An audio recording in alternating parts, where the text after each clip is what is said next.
Voilà, bonsoir et merci d'être avec nous pour cet enregistrement, cette étude. Je suis heureux de pouvoir partager tout cela avec vous et j'espère que vous aussi vous sentirez parfaitement à l'aise tout au long de cet échange. Vos questions, vous pourrez déjà les noter pour après la présentation dans le chat ou directement de façon à ce que nous puissions compléter cette étude, pardon, s'il le fallait.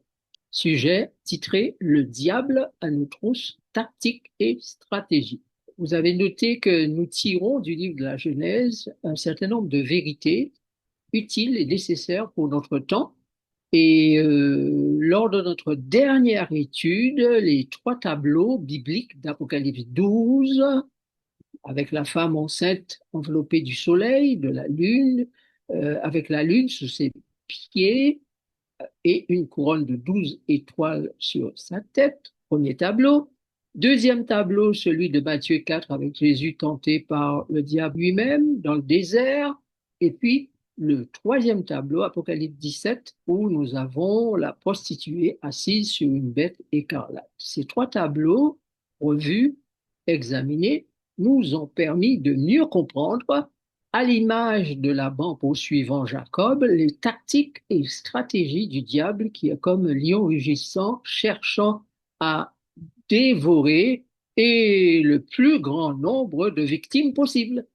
Pensez à réécouter la vidéo si vous ne l'avez pas fait afin de bien vous imprégner de ces vérités et comprendre ce que nous aurions eu à dire encore et que nous aurons à dire plutôt dans la présente étude. Ce que nous devons continuer à faire, c'est nous poser des questions. Et la première, c'est celle-ci. Quelles leçons pouvons-nous tirer du tableau très parlant de Genèse 31, versets 2, 22 et 23? Regardons ce tableau ensemble pour comprendre. Jacob remarqua aussi le visage de Laban, et voici, il n'était plus envers lui comme auparavant. Le troisième jour, on annonça à Laban que Jacob s'était enfui. Il prit avec lui ses frères, le poursuivit 7 journées de marche et l'atteignit à la montagne de Galaad. Chers amis, Jacob fait une remarque. Il a détecté quelque chose sur le visage de Laban et il détecte que Laban n'avait plus la même attitude envers lui. Et le texte dit que le troisième jour, on annonça à Laban que Jacob s'était enfui et il prit avec lui ses frères et poursuivit Jacob. Laban poursuit Jacob pendant 7 journées de marche. Retenez bien les chiffres troisième et 7. Ces chiffres-là sont très pertinents dans le temps prophétique au cœur de la rédemption et de la parole de Dieu qui veut nous informer des choses à l'avance. Je vous rappelle aussi, éventuellement pour ceux qui nous rejoindraient pour la première fois, que l'Écriture déclare clairement que ce qui est arrivé dans l'histoire d'Adam, de Noé, d'Abraham, de Lot, son neveu, de Jacob, de Moïse et tous les autres, ces choses leur sont arrivées, dit Paul, pour nous servir d'instruction, pour nous servir d'exemple à nous qui sommes parvenus à la fin des siècles. Donc ça veut dire comprendre la fin des siècles, c'est comprendre les différents scénarios et retrouver le sens des symboles qui s'y trouvent. À partir du moment où le visage de Laban avait changé, Jacob savait qu'il y avait quelque chose de grave qui se préparait. Un changement d'attitude se préparait. Un comportement autre s'annonçait. Dans Ézéchiel chapitre 28, verset 2, Dieu montre l'attitude de Lucifer qui a changé envers lui. Et Dieu lui dit, ah bon, tu te prends pour Dieu maintenant? Donc, les indices du texte et les principes bibliques d'interprétation nous donnent de comprendre que certainement l'expression du visage de Lucifer avait été exprimée si clairement que non seulement Dieu avait compris, mais lui, Dieu le savait déjà à l'avance, il peut lire dans les cœurs. Mais les autres partenaires ou co-acteurs ou associés dans le travail divin, les anges donc, qui étaient autour de Lucifer, eux aussi ont certainement remarqué que son visage, l'expression de son visage avait changé. Et bientôt, son langage disait qu'il avait maintenant une autre intention et une autre attitude envers la direction de l'univers. Maintenant, comment arriver à lire les textes et à entendre Dieu nous raconter l'histoire qui s'est passée dans le ciel, l'histoire qui se poursuit sur la terre et l'histoire dont la fin est bientôt là et qui nous est aussi prophétisée par la parole de Dieu. Intéressons-nous donc à l'attitude de Dieu envers Jacob et Laban.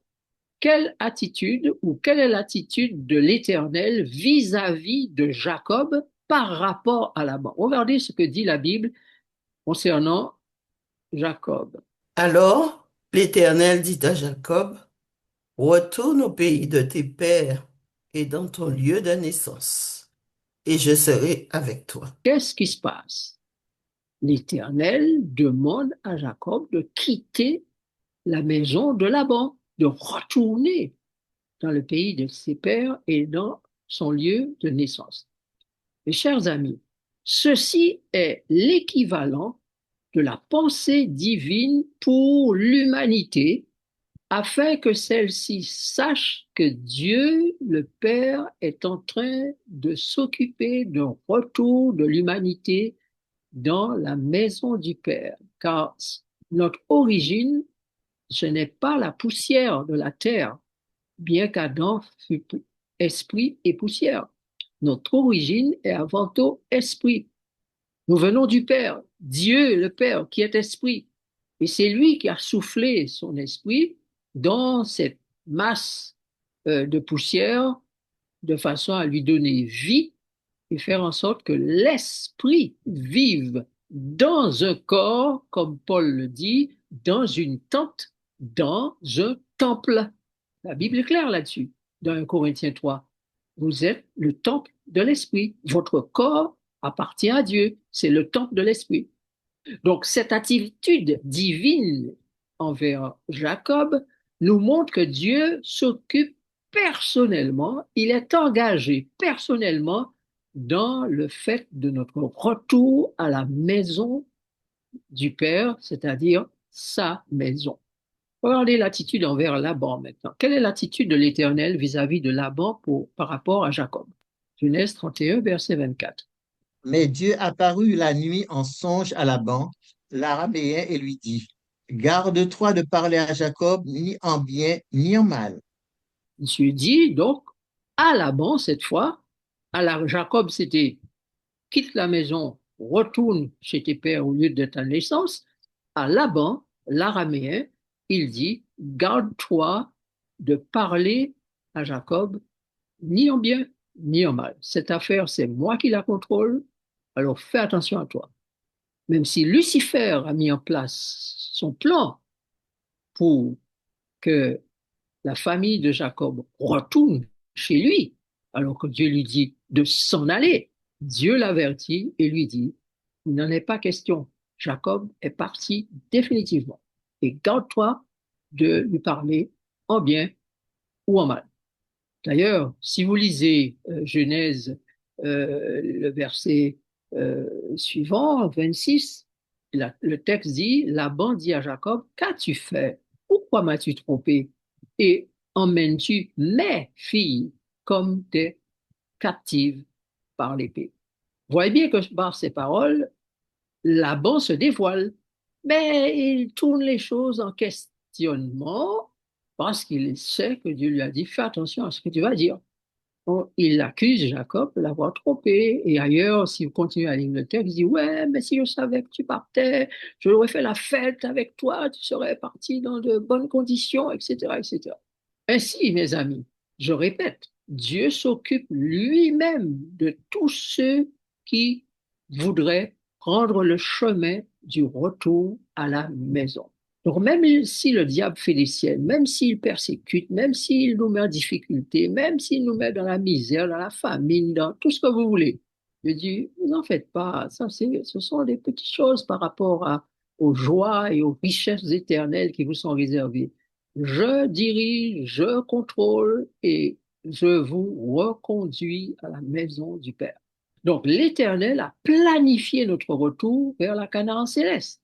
Mais cela n'empêche pas l'ennemi de nous poursuivre avec tous les moyens qu'il possède, bien déterminé à nous récupérer comme Laban avait l'intention de le faire. Ça n'empêche pas que l'ennemi met tout en œuvre pour nous prendre de gré ou de force, car il prétend que nous lui appartenons. Car Laban dit à Jacob, mes filles, tu es parti avec mes filles. Mais les filles en question, ce sont les femmes de Jacob qui lui ont été données officiellement avec lesquelles il est marié. Mais lui, ce ne sont pas les femmes de Jacob, ce sont ses filles, ceux qui dévoilent les intentions qu'il avait déjà dès le départ. Comme Jacob, vous et moi avons été appelés à l'existence pour une mission, pour servir les desseins de Dieu. Et Satan, le trompeur, prétend que nous lui appartenons. Nous sommes sa propriété. D'ailleurs, n'est-ce pas ce qu'il dit à Jésus dans le désert? Regarde toutes ces richesses, regarde tout cela. Si tu te prosternes et m'adores, eh bien, tout cela te reviendra. Chers amis, la question est reposée cet après-midi. La question est reposée. Avons-nous vraiment conscience et sommes-nous au clair sur les raisons pour lesquelles nous avons été créés? Voici, selon ces textes que vous aurez à l'école, nous n'aurons pas à les lire parce que ça ferait trop de textes à lire cet après-midi, mais vous reverrez la vidéo, vous ferez une capture d'écran et vous allez prendre ces textes et vous allez les lire tranquillement chez vous. Mais nous pouvons réaliser que nous avons là 6 raisons présentées pour le fait que nous existions. Premièrement, nous avons été créés pour la gloire de Dieu ou la révélation de son amour, selon Isaïe 43, verset 7. Nous avons été créés pour que l'on sache qui est l'Éternel, le Créateur, l'Omniscient, le Dieu unique, Isaïe 43, versets 10 et 11, ainsi que Isaïe 44, verset 24. Pour être une habitation de Dieu en esprit, temple saint de l'Esprit de Dieu, selon Ésaïe 43, verset 12, selon Éphésiens 2, verset 22 et 1 Corinthiens 3, verset 16.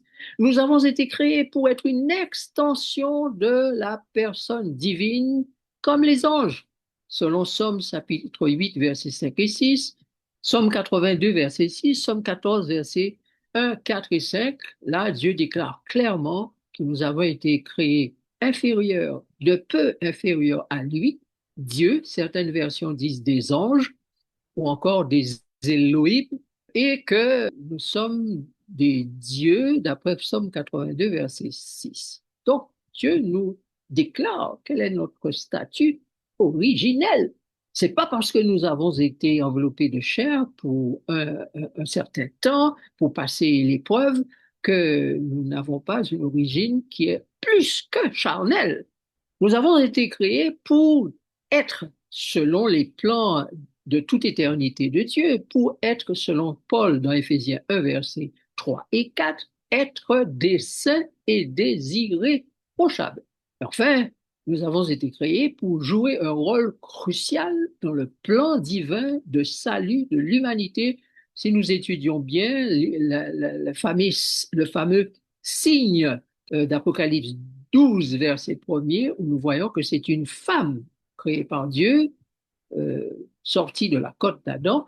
Donc, ça veut dire qu'en tant qu'humain, humanité, nous avons un rôle à jouer dans ce plan qui comprend la naissance ou l'enfantement de l'enfant qui va paître avec une verge de fer et qui va remonter vers Dieu et vers son trône.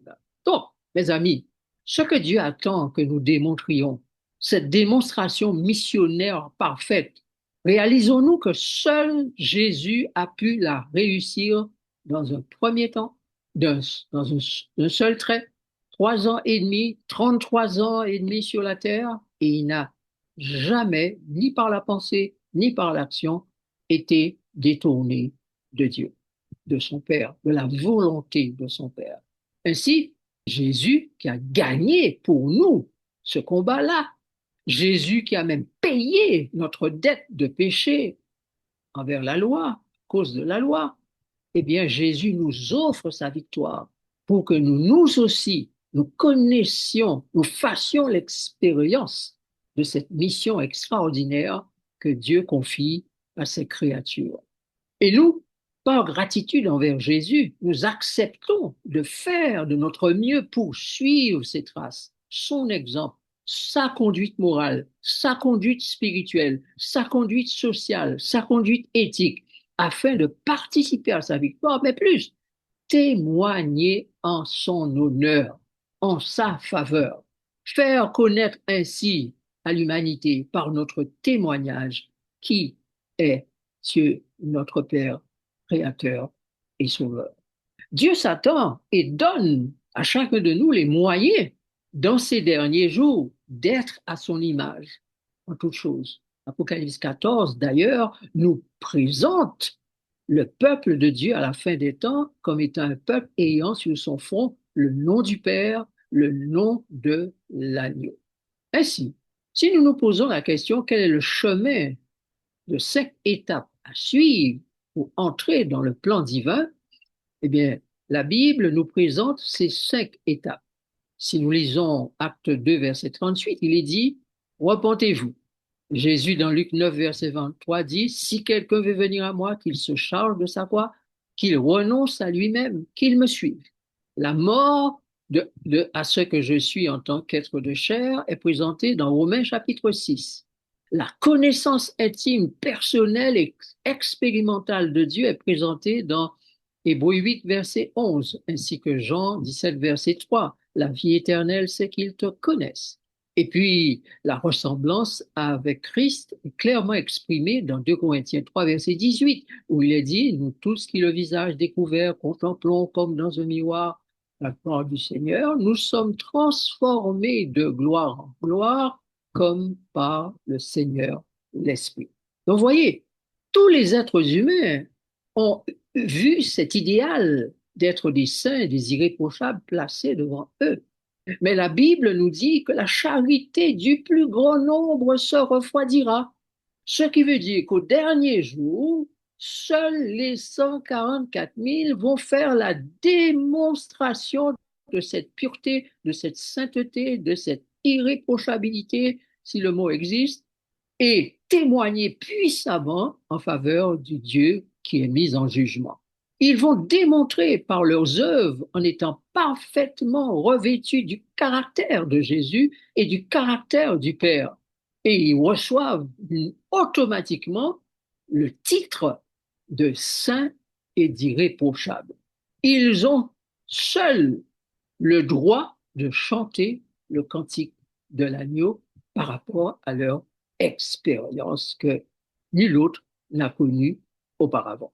Alors, continuons à nous interroger et cette fois, posons-nous la question. Quelle est en résumé la stratégie du diable qui déteste nous voir ou nous savoir témoins de Dieu et de Jésus? Lorsque nous considérons déjà notre étude première là-dessus, sur ce thème, nous avons réalisé que le diable est un menteur. Donc, sa stratégie passe par le mensonge. Sa stratégie passe par l'ignorance. Il fait en sorte que nous ne connaissions pas la vérité. Sa stratégie passe par la peur de l'enfer, la peur d'être puni, la peur de ci, la peur de ça, la peur d'être coupable, etc. La peur est associée à une manipulation terrible. Voilà donc 3 armes puissantes que le diable utilise contre l'humanité. Le mensonge, l'ignorance et la peur. Et on peut ajouter à cela la séduction, selon Apocalypse 12, où il est présenté comme le grand séducteur, celui qui séduit toute la terre. Et puis, on peut ajouter encore la violence, puisque Jésus a dit qu'il est meurtrier et menteur. Donc, le meurtre, le mensonge, l'ignorance, la peur, la séduction sont les armes sataniques pour empêcher les uns et les autres, les créatures de Dieu, à être débarrassés de la chair et à retourner à la maison du Père en tant qu'esprit revêtu d'un corps nouveau, d'une nature nouvelle, d'un esprit nouveau, d'un cœur nouveau, d'une âme nouvelle. Chers amis, allons plus loin. Quelles sont les pratiques qui démontrent que les humains ont l'esprit de leur père, le diable? Regardons ce que dit l'Écriture dans tous ces textes. Sache que dans les derniers jours, il y aura des temps difficiles, car les hommes seront égoïstes, amis de l'argent, fanfarons, hautains, blasphémateurs, rebelles à leurs parents, ingrats, irreligieux, insensibles, déloyaux, calomniateurs, intempérants, cruels, ennemis des gens de bien, traîtres, emportés, enflés d'orgueil, aimant le plaisir plus que Dieu, ayant l'apparence de la piété, mais reniant ce qui en fait la force. Éloigne-toi de ces hommes-là. Il n'y a pas besoin de grandes études pour comprendre que ce tableau décrit là l'esprit du diable, l'égoïsme, fanfaronnade, caractère hautain, blasphémateur, rebelle, insensible, cruel, etc., etc. Texte suivant. Ce qui arriva du temps de Noé arrivera de même au jour du Fils de l'homme. Les hommes mangeaient, buvaient, se mariaient et mariaient leurs enfants jusqu'au jour où Noé entra dans l'arche. Le déluge vint et les fit tous périr. Ce qui arriva au temps de Lot arrivera pareillement. Les hommes mangeaient, buvaient, achetaient, vendaient, plantaient, bâtissaient.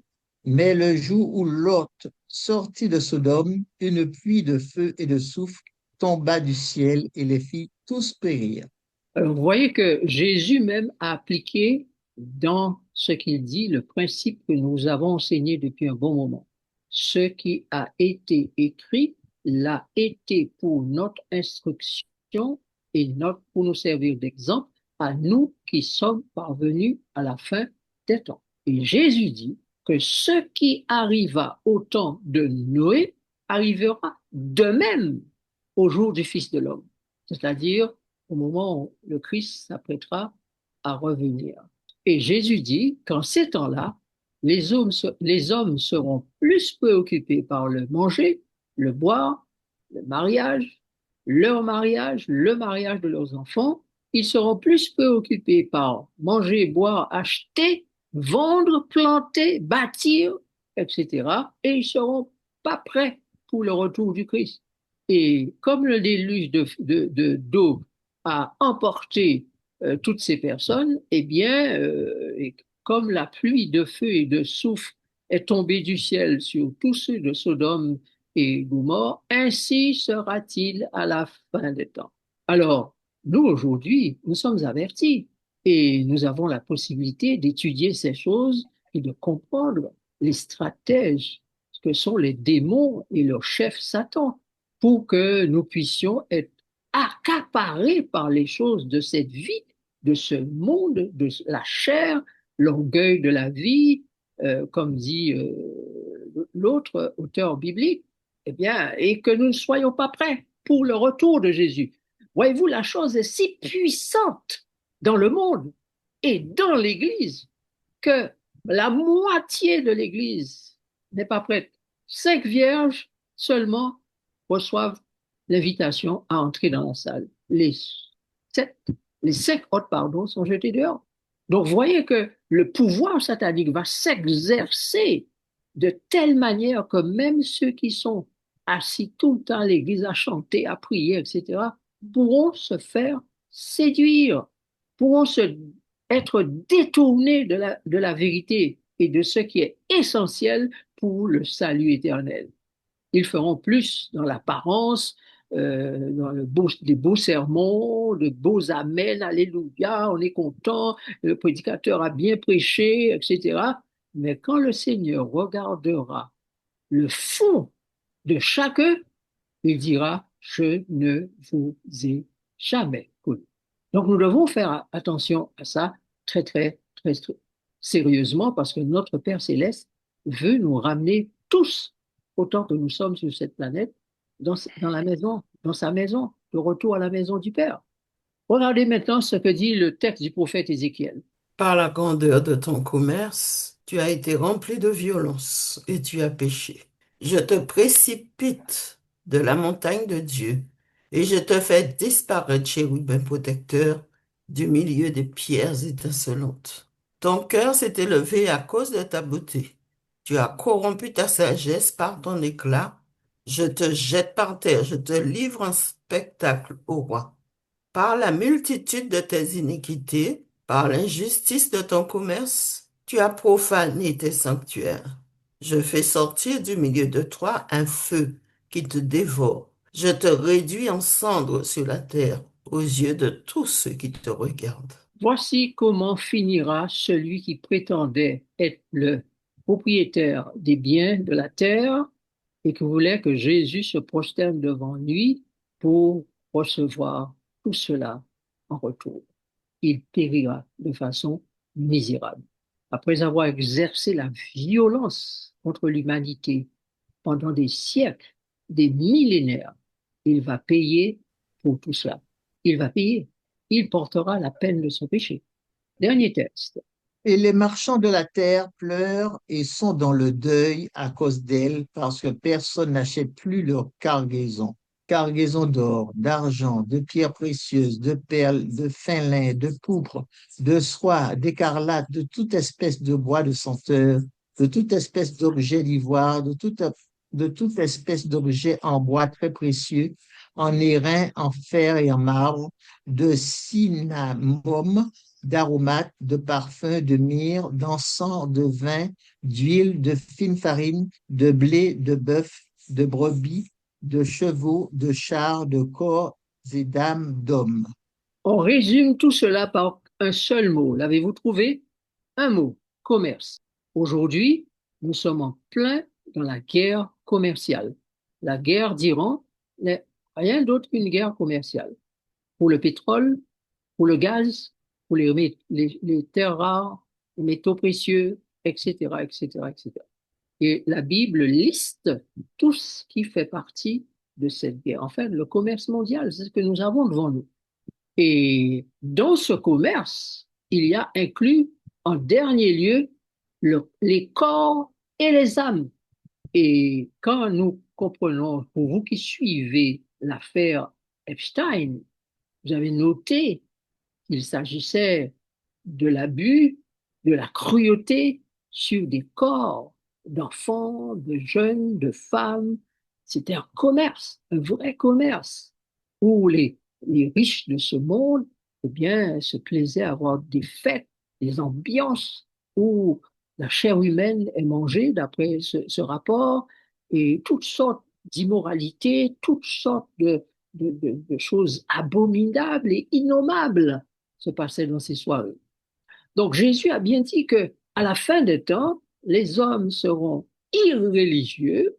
Sa parole le dit clairement. Lui-même directement dit que les hommes vont s'intéresser plus à la fête, mariage, car il faut savoir que pendant les mariages orientaux, il y avait beaucoup de monde, et puis la fête pouvait durer un an, jusqu'à un an. Donc, les fêtes, les alliances contre nature, le matérialisme, le gain d'argent, d'immobilier, le commerce en tout genre, bâtir, planter, voilà. Les hommes seront occupés à nourrir leur ego, à nourrir leur chair, leur nature charnelle, humaine, pécheresse. Donc, le diable est en train de tout faire pour que nos vases, parce que l'Écriture dit que nous sommes des porteurs de vases de l'Éternel, Dieu a mis en nous un vase, c'est-à-dire quelque chose de précieux qui lui-même a en lui, dans ce vase, une autre chose très précieuse. Et nous portons cela en nous. Nous sommes les porteurs. Qu'est-ce que Dieu a mis en nous que nous portons? Sinon son esprit, sinon notre conscience. L'esprit porte notre conscience et nous portons l'esprit et la conscience. Mais le diable essaie de pourrir l'esprit, de pourrir la conscience pour que nous soyons trouvés main vide, vase vide, ou encore simplement lampe allumée, sans provision d'huile. Faisons attention à ne pas être séduits, car Jésus dit, il va falloir que je te garde moi-même lors de la grande tentation, la grande séduction, la grande corruption qui doit venir sur le monde.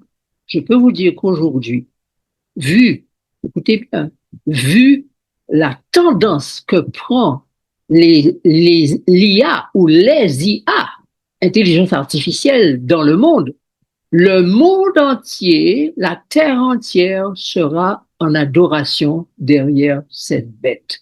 Derrière, en fait, celui qui a conçu tout cela, le diable lui-même.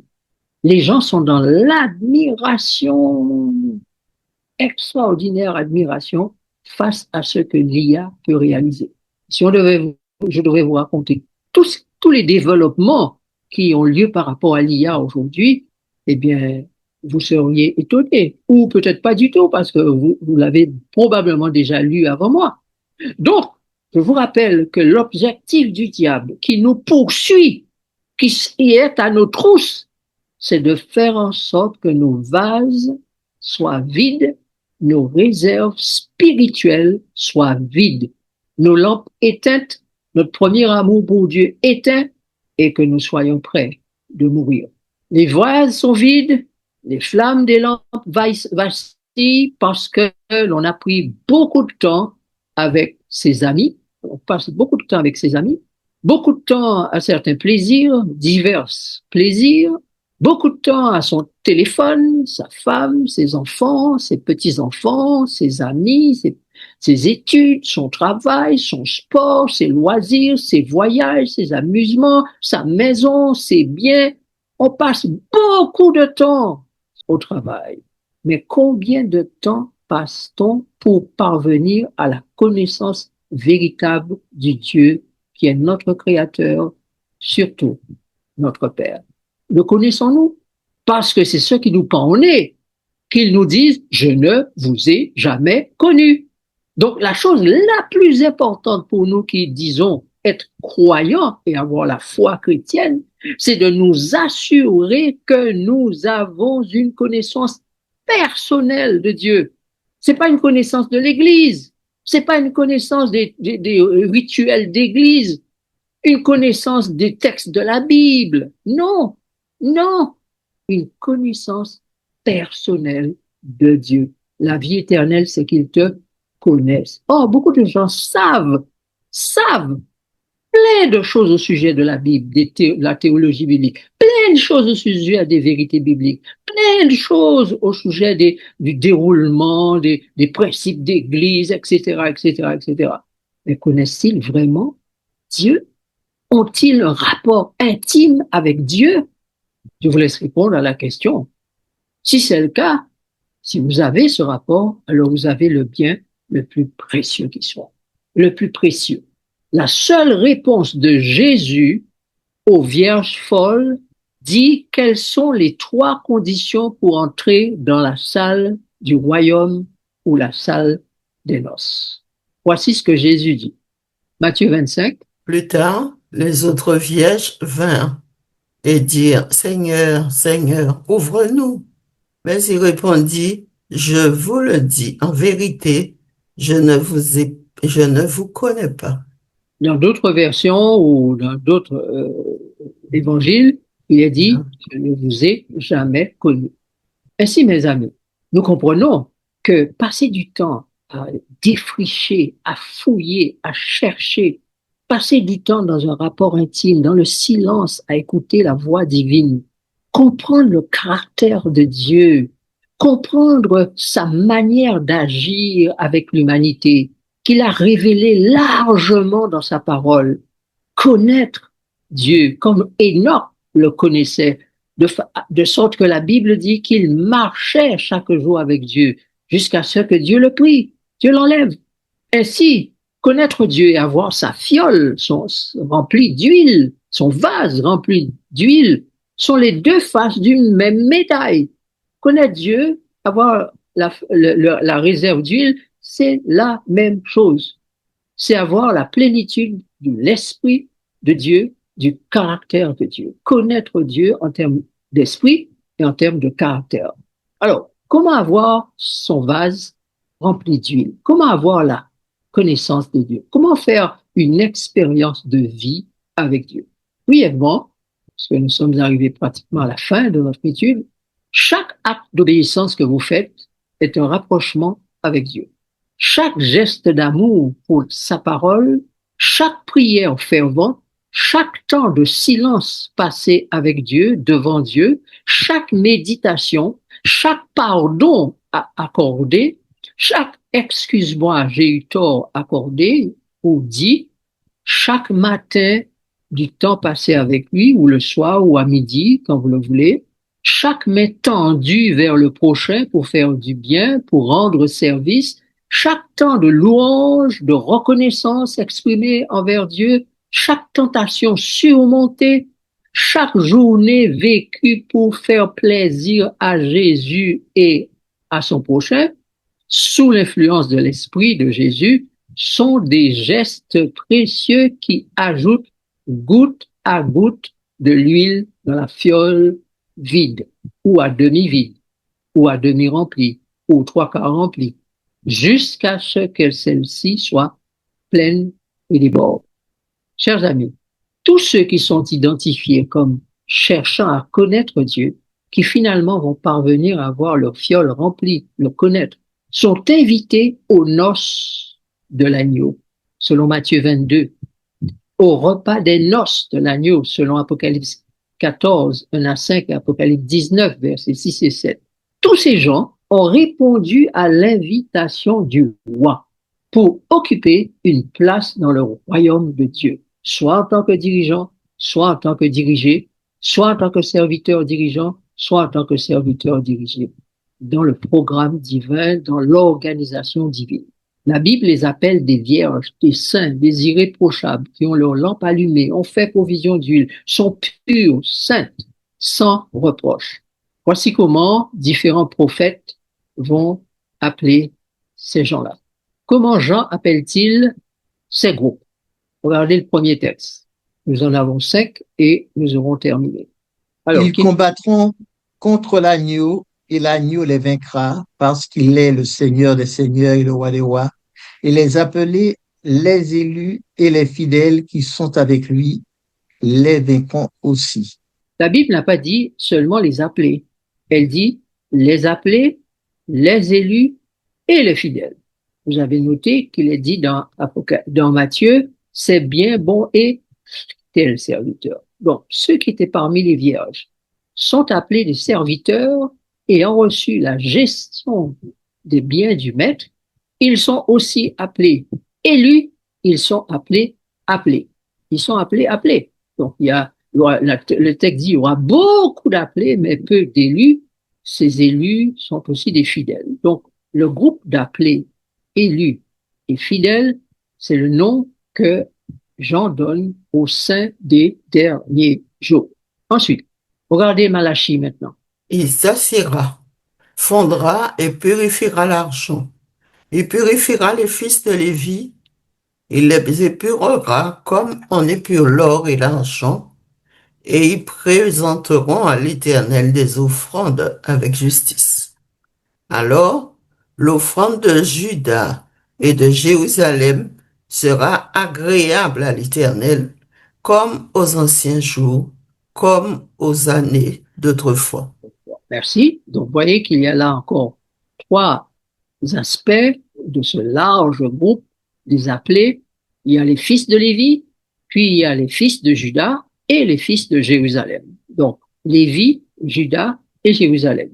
Qu'en dit Daniel? Daniel chapitre 12, verset 3 et suivant.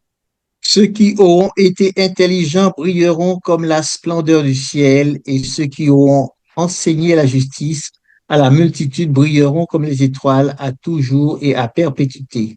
3. Daniel tient secret de ses paroles et scelle le livre jusqu'au temps de la fin. Plusieurs alors le liront et la connaissance augmentera. Il répondit, va, Daniel, car ces paroles seront tenues secrètes et scellées jusqu'au temps de la fin. Plusieurs seront purifiés, blanchis et épurés. Les méchants feront le mal et aucun des méchants ne comprendra, mais ceux qui auront de l'intelligence comprendront. Alors, ceux qui sont appelés intelligents, ce sont ceux qui vont parvenir à la fin des temps et qui seront capables de comprendre ce qui est écrit dans le livre de la vérité, selon Daniel chapitre 10, verset 21. L'ange présente le livre de la vérité. Il dit à Daniel, ce livre-là, tu vas le tenir secret, il va être lu au temps de la fin, et ceux qui auront été de l'intelligence vont comprendre ce qui est dit dans ce livre. Ce qui veut dire, chers amis, je le dis en passant, que les 1335 jours devaient s'accomplir avant que le livre ne soit ouvert, c'est-à-dire 1844. Les 1335 jours vont de 508 à 43, 44. Bon, donc, remarquez bien que ces gens-là, les intelligents, sont aussi appelés des gens qui sont lavés, blanchis, purifiés. Donc, c'est le temps de la purification. Et vous voyez qu'il est dit que les méchants ne vont rien comprendre. Les méchants, c'est pas ceux qui font le mal dans le monde, hein. Les méchants, ce sont ceux qui connaissent la vérité de Dieu, qui connaissent l'Évangile, qui connaissent la Bible, mais qui ne font pas ce que Dieu dit. Donc ces gens-là, ils ne comprendront rien. D'ailleurs, ils vont toujours être en train de critiquer ceux à qui Dieu aura donné l'intelligence et dire, ouais, mais qu'est-ce que tu racontes? Il a perdu la tête, il délire, etc., etc. C'est comme ça qu'on faisait avec les prophètes avant, hein. Chaque fois qu'ils venaient avec des messages que les méchants ne comprenaient pas, on les assassinait, on les tuait, on les méprisait, on les jetait en prison. Donc c'est la même chose qui va se refaire à la fin des temps. Quand le Seigneur aura donné à certains de comprendre les choses et qu'ils vont vouloir les partager avec ceux qui ne comprennent pas, il va falloir qu'ils désapprennent pour réapprendre. Ils ne voudront pas. Ils ne voudront pas. La grande majorité, même la moitié d'entre tous ceux qui sont censés connaître Dieu, ne voudront rien entendre. Et Jésus leur dirait, ben, moi je ne vous connais pas. À bon entendeur, salut. Texte suivant. Joël chapitre 2, verset 32. Alors, quiconque invoquera le nom de l'Éternel sera sauvé. Le salut sera sur la montagne de Sion et à Jérusalem, comme a dit l'Éternel, et parmi les échappés que l'Éternel appellera. Oui, donc encore trois groupes. Ceux de la montagne de Sion, on sait que ce sont les 144 000, parce que ce sont eux que l'Apocalypse dit se retrouvent sur la montagne, le mont Sion, la montagne de Sion avec le Père et l'agneau. Ceux de Jérusalem, on sait que Jérusalem, c'est l'ensemble des sauvés. Et les réchappés, c'est encore un autre groupe, c'est-à-dire les gens qui vont au dernier moment quitter les camps sataniques, le camp satanique, pour pouvoir se ranger du côté du Christ. Et d'ailleurs, Ellen White, qui nous raconte plein de choses, qui détaille les écrits bibliques, eh bien, nous dit que devant le trône, il y avait quatre groupes. Les réchappés, ceux qui sont des satanistes convertis. Deuxième groupe, ceux qui ont observé la loi de Dieu quand tous la disaient abolie. Troisième groupe, ce sont les martyrs. Et quatrième groupe, ce sont les sauvés de tous les temps. Quatre groupes devant le trône. Donc Satan sait qu'il ne peut rien contre tous ces groupes. Il essaiera de les détruire, il essaiera de les jeter en prison, de les persécuter, d'en tuer quelques-uns, de faire en sorte qu'ils ne puissent ni acheter ni vendre, mais finalement, il ne va pas pouvoir avoir raison d'eux. La question est, veux-tu faire honneur à ton Sauveur, à ton Père céleste, et être de ceux qu'il va inclure parmi ces groupes vainqueurs? Tout est dit, prions. Notre Dieu, nous te remercions pour cet échange que nous avons pu avoir, pour ta parole que nous avons ouverte et qui nous a instruits encore sur pas mal de vérités. Tu veux que nous connaissions pour être affranchis. Vous connaîtrez la vérité et la vérité vous rendra libre de Jésus. Alors nous voulons rester à ton école, papa. Nous voulons rester à ton école pour apprendre de toi et pour parvenir à cette maîtrise que ton esprit seul peut nous donner. Nous voulons parvenir à cet amour, cette joie, cette paix, cette bienveillance, cette douceur, cette bonté, cette maîtrise de soi, cette fidélité qui sont les caractéristiques de ton esprit. Alors, comme tu l'as promis dans Hébreux chapitre 10, versets 14 à 17, apprends-nous à te connaître. Donne-nous ce écrit ta loi dans nos cœurs et dans nos esprits, afin qu'il en soit ainsi. Au nom de Jésus. Amen.